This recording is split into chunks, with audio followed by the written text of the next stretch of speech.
अगले वाले टॉपिक की तरफ चलते हैं। नेक्स्ट डेफिनेशन है नॉन एब्सोल्युटली कन्वर्जेंट और सेमी कन्वर्जेंट और कंडीशनली कन्वर्जेंट। तीनों सेम नाम होते हैं। आपको देखना है कि इसकी बेसिक डेफिनेशन क्या है, इसका कंसेप्ट क्या है। ध्यान से सुन लेना बेटा। नॉलेज जो है ना, नॉलेज बुक्स के अंदर तो है ही, नॉलेज मेरी वीडियो के अंदर नहीं है। नॉलेज उससे ज़्यादा मेरे वर्ड्स के अंदर है। और मैं बार बार आपको ये बोलता हूँ, मेरे वर्ड्स सुनो, मैं बोलता क्या हूँ यार, समझ रहे हो ना। कम से कम 10 किताब की स्टडी करने के बाद, वहाँ से कंटेंट उठाने के बाद, उन्हें पढ़ने के बाद कई कई दिन तक, तब ये लेक्चर सीरीज जो है ना आपको डिलीवर करता हूँ मैं। मेरे वर्ड्स को सुनना, मैं बोलता क्या हूँ। मैं कहना चाह रहा हूँ ये सीरीज़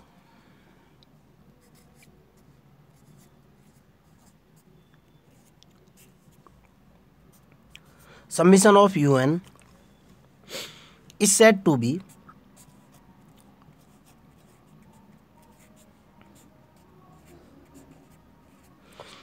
non-absolutely convergent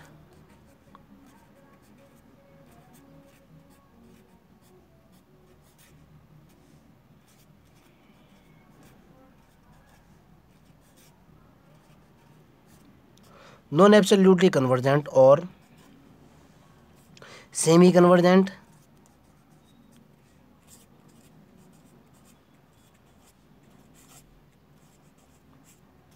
और कंडीशनली कन्वर्जेंट।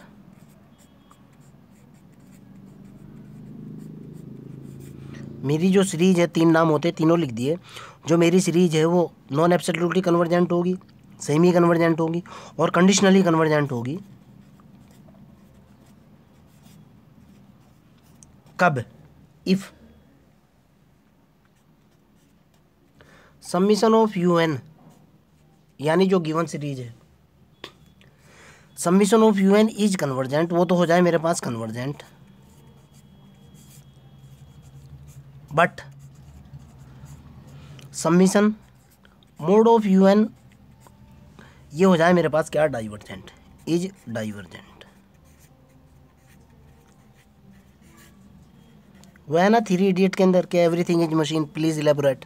इसको इलेबोरेट कर रहा हूँ मैं। मतलब देखना बेटा, मतलब ये है कि आपको जो सीरीज़ दी हुई होगी वो पहले से ही अल्टरनेटिंग सीरीज़ होगी।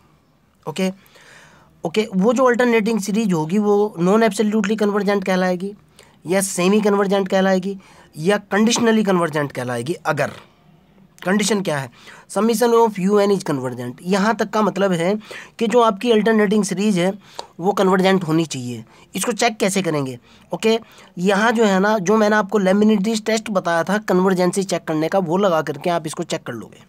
ओके, फिर आप क्या करोगे, submission mod of UN is divergent, फिर उस सीरीज को पॉजिटिव टर्म सीरीज के अंदर कन्वर्ट करोगे। ओके, यानी उसके जितने भी निशान हैं उनको पॉजिटिव में बदल दोगे आप। सीधा सा मतलब मोड ऑफ यूएन का मतलब ये है कि जहाँ जहाँ भी अल्टरनेटिंग सीरीज के अंदर नेगेटिव का निशान लगा हुआ है उन सबको पॉजिटिव के अंदर कन्वर्ट करने के बाद उसको पॉजिटिव टर्म सीरीज बना लोगे। जब आपके पास पॉजिटिव टर्म सीरीज बन जाएगी, अब चाहो तो वहाँ आप डीएलएम्बर्ट रेशो टेस्ट लगा दो, चाहे वहाँ आप कंपैरिजन टेस्ट लगा दो, चाहे वहाँ कोची रूट टेस्ट लगा दो, चाहे वहाँ डिमॉर्गन बर्टनर टेस्ट लगा दो, चाहे लॉगरिथमिक टेस्ट लगा दो, कुमार टेस्ट लगा दो, गोस टेस्ट लगा दो, या फिर जो है जो भी आपके पास अदर टेस्टिज हैं, कोई भी टेस्ट लगाओ। ये वर्ड गलत बोलते हैं, टेस्टिज, सॉरी।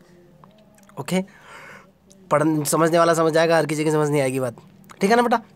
तो जहाँ भी जितने भी आपके पास जो है ना जो टेस्ट अवेलेबल है आप उनको लगाना।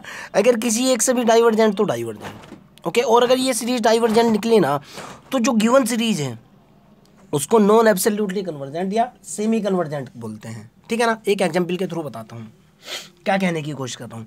मैं ये कहना चाह रहा हूँ कि मेरे पास एक सीरीज है submission of UN is equal to कितना है भाई, मैं कह रहा हूँ 1 माइनस के 1/2 है, प्लस 1/3 है, माइनस 1/4 है, प्लस 1/5 है, एंड सो ऑन। ओके, ये माइनस का निशान है। आपको पता है this is alternating series. Okay, आपने इसका U1 देखा, U1 इज इक्वल टू कितना 1, आपने U2 देखा इज इक्वल टू 1/2, फिर आपने U3 देखा इज इक्वल टू 1/3। पहली कंडीशन पास हो रही है कन्वर्जेंसी की, U1 ग्रेटर देन और इक्वल टू U2 है, U2 ग्रेटर देन और इक्वल टू U3 है। भाई देखो ना, 1 तो बड़ा है ना 1/2 से, और 1/2 बड़ा है 1/3 से। पहली कंडीशन तो पास। सेकंड कंडीशन चेक करता हूँ। सेकंड कंडीशन है लेम्बनिटीज टेस्ट।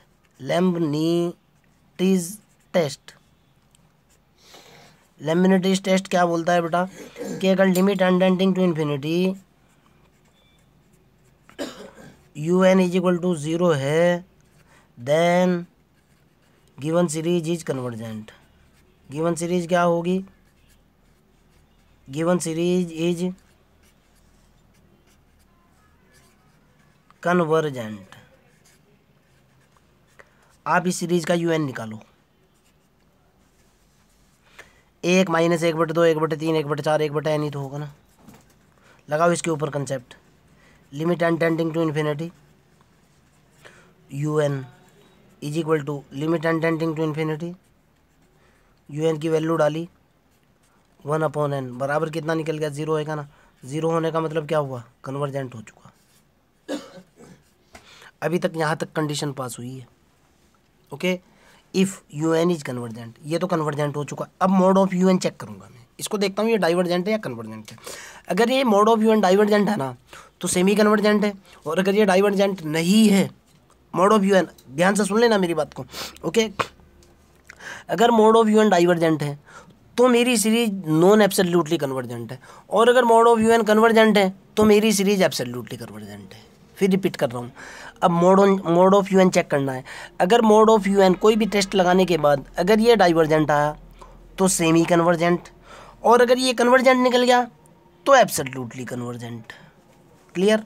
चेक करते हैं। मैंने इसको पॉजिटिव टर्म सीरीज के अंदर कन्वर्ट किया। Summation mode of UN। Sir ये कैसे कन्वर्ट होगा? मैंने अभी थ्योरी के अंदर बोला था इसको पॉजिटिव बना लो। कैसे? नेगेटिव निशान खत्म।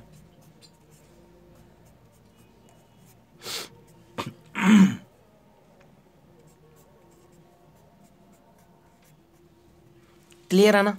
अब देखो बेटा, मान लिया जाए इसका UN की अगर मैं बात करूं, UN = जो है इस सीरीज के UN की बात कर रहा हूँ, मोड ऑफ UN तो अलग है, इस सीरीज के UN की बात कर रहा हूँ, कितना होगा? 1/n होगा ना। नाउ हमारे पास पॉजिटिव टर्म सीरीज के लिए कोची रूट टेस्ट था। Cauchy root test, Cauchy root test ये बोलता था बेटा,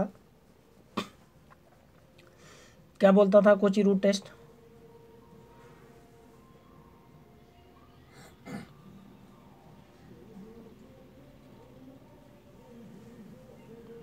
कोची रूट टेस्ट ये वर्ड गलत लिख दिया, कंपैरिजन टेस्ट है। ओके, इसको लिखा रहने देता हूँ, कोई दिक्कत नहीं है। हमारे पास कंपैरिजन टेस्ट होता था। कंपैरिजन टेस्ट ये बोलता था ओके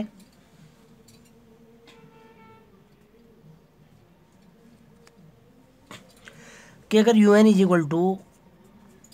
1/n की पावर p है, और अगर p > 1 है तो मेरी सीरीज कन्वर्जेंट है, और अगर p < और = 1 है तो मेरी सीरीज क्या है? डाइवर्जेंट है। यही था ना। कंपेयर करूँगा, यहाँ मेरे पास है 1/n की तुलना करी मैंने 1/n की पावर p से, तो p = कितना निकल गया भाई? p = तो 1 निकल गया ना, इसकी पावर तो 1 ही है। p = 1 होने का मतलब क्या है? मेरी सीरीज डाइवर्जेंट है। सीरीज मेरी कैसी है? डाइवर्जेंट है। ओके, ये वाली सीरीज डाइवर्जेंट है। अब देखो बेटा, आप पहले क्या निकली थी? कन्वर्जेंट। मोड ऑफ UN क्या निकला? डाइवर्जेंट। तो आप क्या कहोगे? So that the given series is, so that finally आप क्या कहोगे? So that the given series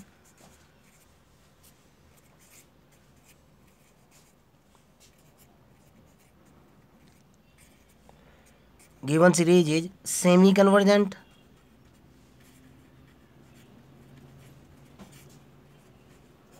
और कंडीशनली कन्वर्जेंट, दोनों नाम लिख दूंगा।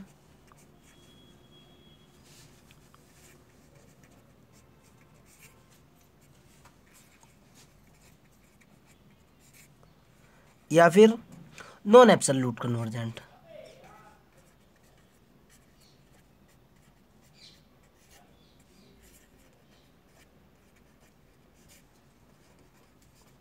क्लियर है ना, समझ आ चुकी बात। ये कोची रूट टेस्ट मैंने यहाँ थोड़ा सा गलत लिख दिया है, 1/n की पावर p होता है, ये लो कट कर दिया मैंने इसको। कंपेरिजन टेस्ट लगाया, p ग्रेटर 1/n की power p greater than 1 convergent, less than और इक्वल टू 1 के ऊपर डाइवर्जेंट, p की वैल्यू 1 होती है तो डाइवर्जेंट है। समझ आ चुकी ना बात। फिर भी अगर आपका कोई डाउट है, कोई प्रॉब्लम है, कमेंट बॉक्स के अंदर क्वेश्चन को डालिए, I will help you. Okay, आगे की तरफ चलते हैं बेटा। हम ये चेक कैसे करें, test for convergency, test for absolute convergent, this is important point, test for absolutely convergent.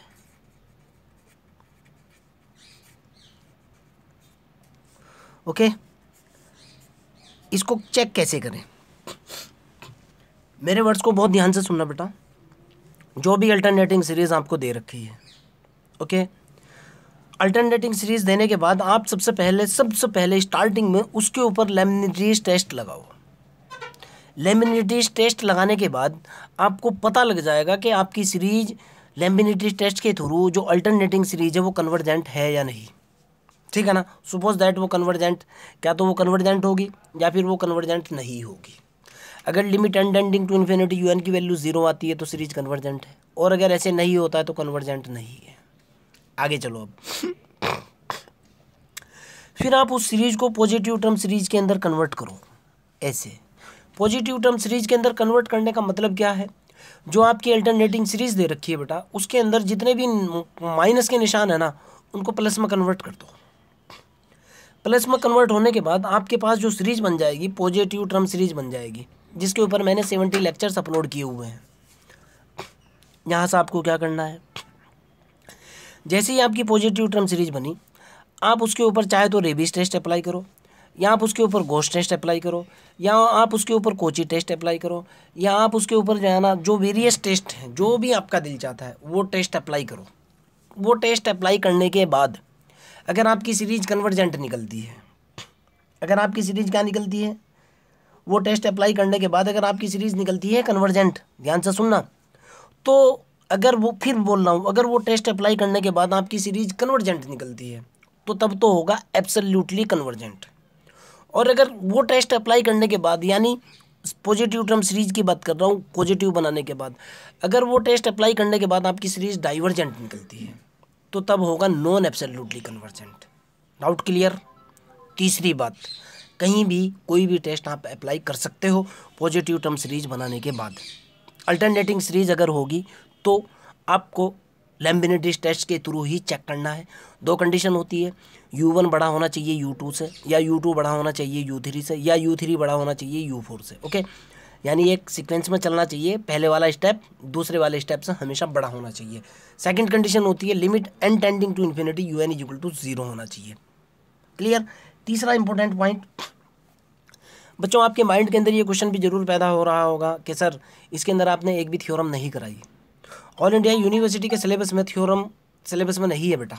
Okay, syllabus में आपकी थ्योरम नहीं है, ओनली क्वेश्चन है।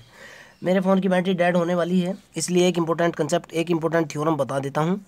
आपको सिर्फ थ्योरम के स्टेटमेंट याद रखने हैं, थ्योरम का प्रूफ याद नहीं रखना है। कह रहा है कि every absolutely convergent, every absolutely convergent series, convergent series is convergent, याद रखनी है बात, but converse need not be true. Phone dead है इसलिए फास्ट कर रहा हूँ। अगर कोई सीरीज एब्सोल्युटली कन्वर्जेंट होगी तो वो कन्वर्जेंट होगी ही होगी। ओके, और अगर कोई सीरीज कन्वर्जेंट है, कोई सीरीज अगर कन्वर्जेंट है तो वो एब्सोल्यूट कन्वर्जेंट हो भी सकती है, नहीं भी, चेक करने के बाद पता लगेगा। इंपॉर्टेंट पॉइंट है, याद रखना है, नेट और JRF के एंगल से। क्लियर, जैम के एंगल से भी। ओके, इस लेक्चर के अंदर बस इतना ही।